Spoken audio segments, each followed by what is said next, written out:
I don't think our incentive structure was going to change materially how they interacted with women in their culture. No, I don't see that. but it was. That's my point is that facts on ground. It was. Point that the Taliban believes in women's rights, No, or I was making the point that the new version of Taliban had an opportunity to adapt, to be more modern, because there was a strong incentive to do so. Not because they wanted to, because there was a strong incentive to do so.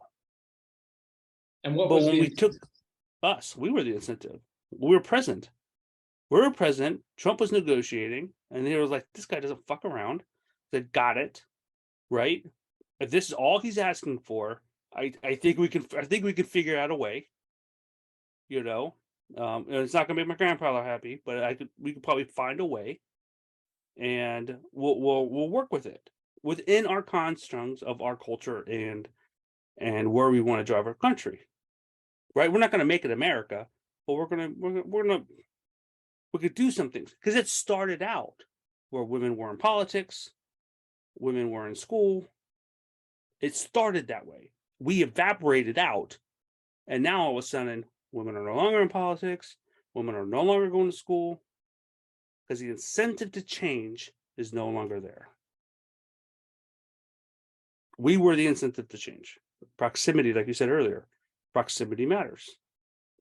I mean, I don't think the Taliban was ever going to see women's rights any more progressively Saudi than they were Arabia. ever willing to.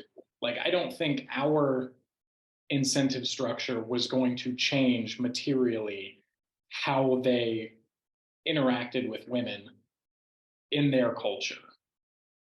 No, I don't see that. but it was. That's my point is that facts on ground. It was like I mean, it like, wasn't in mass, and it wasn't women like were going to crazy. school within within the Afghan government that we had established. They were going to school because we were there, we were funding it, we were supporting it. But the Taliban was separate from that. The Taliban was outside of that.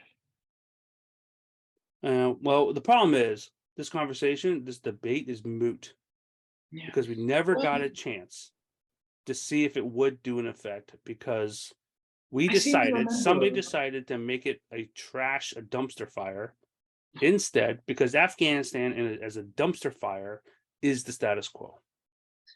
I seem to remember a tweet from Hillary Clinton coming out not too long ago about the Taliban shutting down a women's school, Yeah, sure. and that was a travesty, according to Hillary Clinton, I mean, who is Secretary of State, oversaw the invasion of Libya, and now Libya is a thriving utopia where people are definitely not sold into slavery. yeah. Well, again, right, and that again, that's another great example in the 22nd century where we were fully aware of the conditions and the situation, right? That if we just had, if we didn't go all in, or if we didn't figure out what the end state was, and the end state can't be get rid of the old guy, like that can't. That's not the end state, right? The end state is what does it look like after you got rid of the new guy, old guy, and how do you rebuild a country, after that. Sure, reasons abound why we did it and all that good stuff. Same thing with Afghanistan, same thing with Iraq, same thing with Syria, same thing, whatever. But the problem is that a I think that Afghanistan could have been something different. We'll never know because what ended up happening, decisions were made to make it the status quo.